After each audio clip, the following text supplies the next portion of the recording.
ស្រឡាញ់ស្រឡាញ់បងណាស់យើងមិនប្រែផ្លាំងលុះជីវិតខ្សែពេញចិត្តណាស់ថ្លៃពេញហារតីទាំងពីរអាត្មា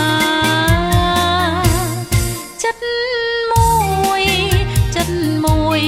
ថ្លាមួយ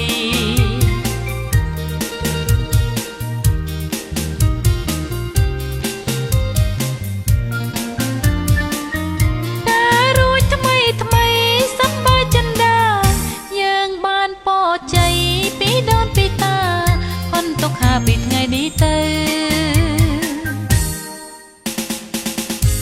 សប្បាយចិត្តណាស់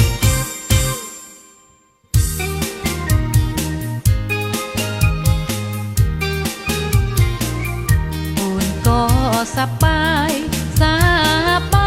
យចិត្តណាស់យើងមិនបដូរផ្លាំងសូមស្លាប់ទាំងពីរ